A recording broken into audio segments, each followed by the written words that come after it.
In this video, I'm taking on the Real McCoy 12-year-old. This is the 46% version, and this is from Barbados. Hey rum friends, welcome back. On this channel, I mainly focus on rum tastings and rum reviews. Each month or couple of months, we take a different country or island in turn. I start off with the cheaper rums, work up to the most expensive rums, all with the mission of trying to find my favourite rum. Sometimes that's one rum, sometimes that's two rums, and it's got to be for neat sipping and for cocktail use as well. So if you like the sound of that, make sure you hit that subscribe button so you don't miss any of my future videos. Now, you are joining me for rum number 19 now in this Barbados series. It's almost been running for 2 months by the time this will come out. This Real McCoy 12-year-old, as I've said, is the 46% version. We do get both here in the UK. We get a 40% version and a 46% version. So it's a rum I've never had. I've had this, I bought this is not gifted, and I did receive this yesterday, and I opened it immediately and poured a bit out. So at the time of shooting now, it's been open nearly 24 hours to get rid of that whole neck pour phenomenon that I've kind of experienced with the stronger or some of the longer aged rums. Now, as I said, I've never had this rum. I wasn't gonna, this didn't feature in the original lineup. It wasn't a rum I was going to go to because I was just like, well, you know, Real McCoy, it's still Foursquare. And but over the series, I've learned that actually Foursquare, that even though this is a Richard Seale rum, even though this comes out of Foursquare, but it's just a different brand to Doorlys. That's all. It's like a different business that Richard Seale, I think, is part of that goes into this. It is. I've learned that Real McCoy rums, even at the same age, are very different to Doorlys rums. So, is this any better than the Doorlys 12 that I featured in the last video?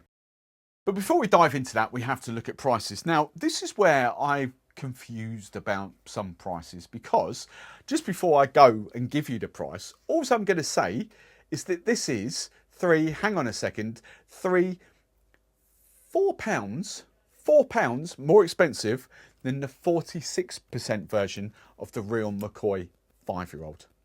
£4. What's that? $5 and a bit? It just doesn't make sense. That Real McCoy 5-year-old at that price, at £48, $58, just did not make any sense to me at all. But that was the price that I've looked around. So let's give you the price of this. £53.45 from my good friends at Master of Malt. And as I said, this is the 46% version. The 40% version is even cheaper. Okay, so 53.45 to relate that so you understand how much that is around the world. Let's round up: $65 US, 61.5 euros, 101.5 Australian dollars, and then rounded down 88 Canadian dollars. So that's how much relatively we would pay. As again, open invitation for you to put your prices in the comments below. Now, on the nose, very different beast to Doorlys 12. Fruit, vanilla, but fruit, tropical fruit is what comes off that straight away. Do I pick this as a longer aged 12-year-old rum like the Doorlys 12? No. I mean, not that I'm an expert at picking out ages, but obviously not, because if I smelt this, I would go 8 at the very most. You know, I'd potentially go younger. I do not get that heavy wood, wet, soggy wood vibe off this. For something that's been in a barrel for 12 years, remember the youngest rums in here are 12 years old, so there's potentially some older rums, potentially. I don't get that at all. But having stopped that, there was just a little bit there, but it was at a certain point I got my nose. I did get a little bit of ethanol-y varnish vibe, which I didn't really get on the first sort of nosing. But I think that is actually there a little bit of varnish, nail polish remover. But that's only if you dive right in. I mean, a normal nose, you are picking a little bit of wood, a little bit of vanilla, a little bit of caramel, but then probably coconut, probably a little bit of pineapple, like tropical fruits in there. You do get dried fruits afterwards, but it's the tropical fruits that come out first. Actually, I'm going to retract that pineapple. And I don't know how I got to pineapple, but you know, just a couple of minutes later, it's banana. It's not pineapple, it's banana. I don't know how I got to that. Maybe it's kind of like, it smells juicy, if you like. It smells like a juicy, dulled down, juicy tropical fruit salad.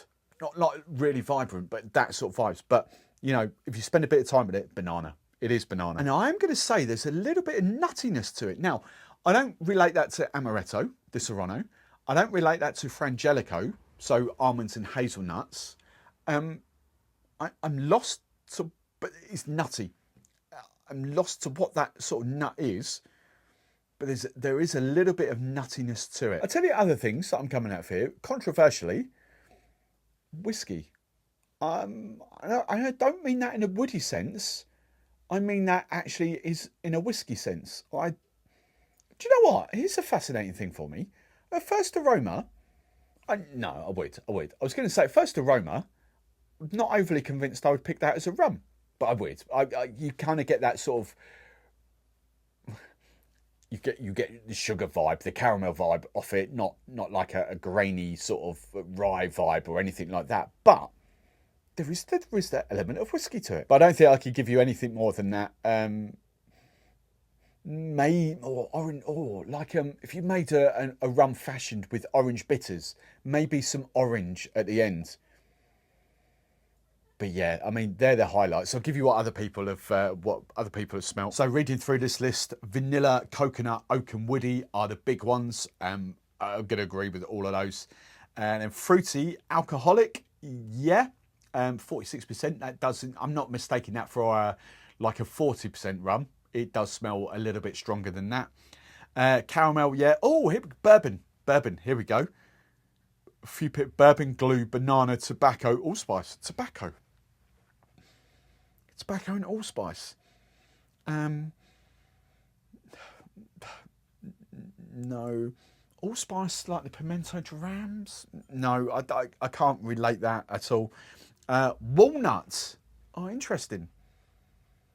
I wouldn't like to say yes or no on that. I get a nuttiness. I can't relate it to an almond or Serrano. I can't relate it to a hazelnut like Frangelico, but there is some form of nuttiness to it. Sweet, leather, dry fruit, raisin, orange, mocha. Yeah, probably orange. I agree with. The rest of those, not so much. Let's dive in for a taste. I'm looking forward to this. Let's dive in for a taste. Now, you're sensing something bad's coming. It is not as pleasurable as the R.L. Seale 10, but oh my God, it's, for me, light years better than Doorlys 12. Light years better. I get this caramel. I still get a little bit of wet, soggy wood, which puts me off. Not loads, but a little bit. And that's the detractor for me. That heavy barrel age, I get that, and I don't want that. I want to taste rum. I don't want to taste, flavored rum flavored with wood. I want to taste rum. And that's, when you get to that length of age, I don't care what anyone says. For me, people say we don't flavour rum, it's unflavoured. Well, it's kind of flavoured with wood. You're getting wood vibes off it. I like rum to taste of rum. Hence, I like the younger age stuff. I appreciate I'm, in a minority there. Maybe the majority. I don't know. But that's just how I see things. However, this isn't a bad experience. It's not. I could get used to the rum. I think a rum fashioned with this is going to be really good, and my way of drinking this rum. But it's still not a rum that I would grab neat.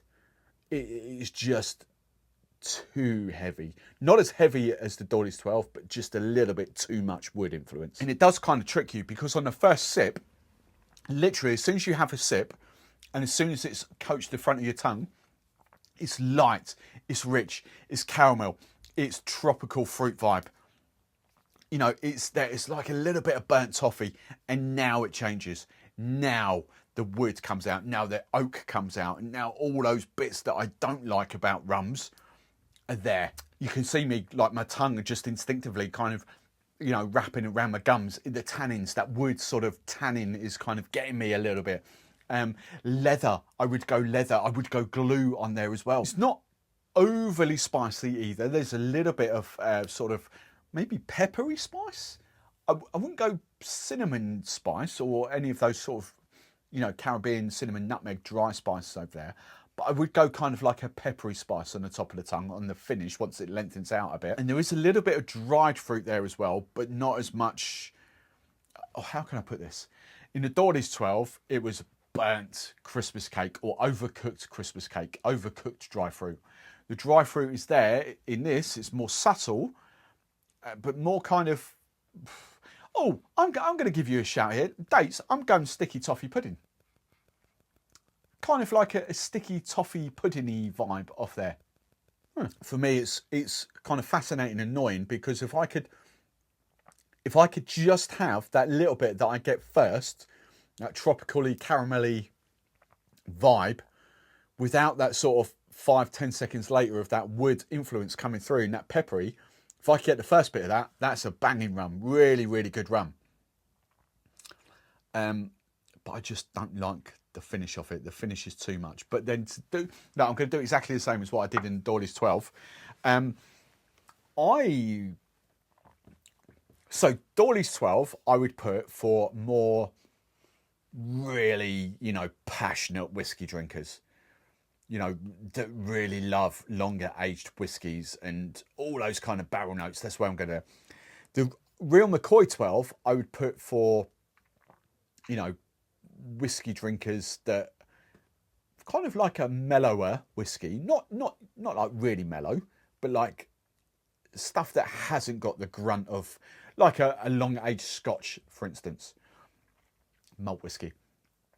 I think, right, I think in a couple of years I could get properly used to that. I think I'm miles away off the Doorlys 12, and I'm pointing down there because it's now come off the back bar, it's sitting on the floor down there. I think I'm a long way off appreciating the Doorlys 12. But the Real McCoy 12, I don't think is too much beyond me. As I say, it's not as enjoyable as the R.L. Seale 10, but it's not far off. So if you like those longer aged rums, then I would give this a shout. I would give this a shout more than I would the Doorlys 12. For those of you that are coming 8 and 10-year-old rums, I definitely think this is potential for you. I really do. But just to give you other people's viewpoints here, woody, vanilla, coconut, roasted, oak, dry, peppery, well, it's not diluted. No, I don't know where that comes from. Dried fruit, leather, sweet tobacco. Yeah, there's nothing on there that I vehemently disagree with so far. Smoky, yeah. Caramel, spicy, fruity, allspice, thin. I don't think it's thin. It's thinner than the Doorlys 12, hands down. But it's thicker, more robust than the R.L. Seale 10. So I wouldn't call it thin. Citrus. That'll be the orange, and rounded. Yeah, that's how I can sum this up. I'm looking forward to this as a Rum Fashioned, actually.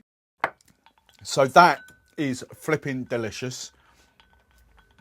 Not as nice as the R.L. Seale 10, but that for me is definitely a great way that I can enjoy that.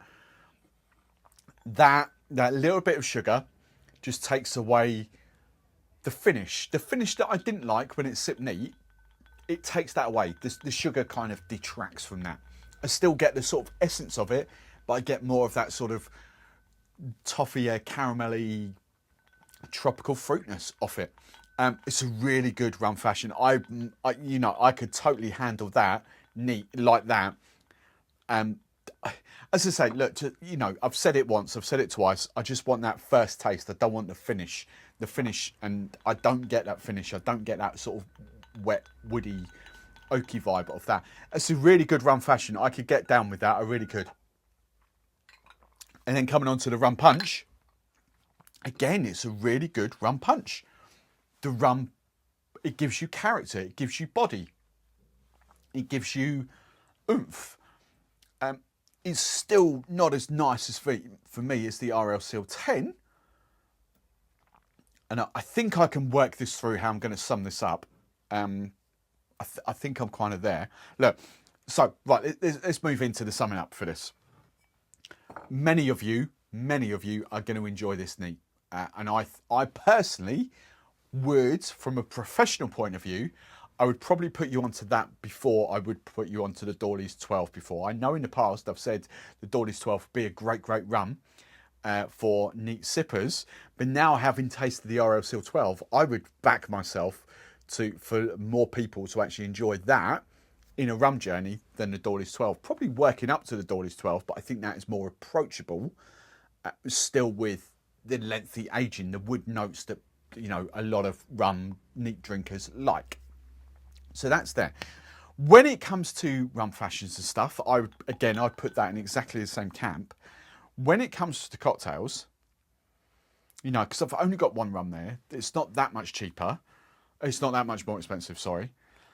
But my caveat is, I know if I'm in cocktails, and I know I've got other rums now from other countries that I would use to make cocktails. So, does this fill a void that no other rum does?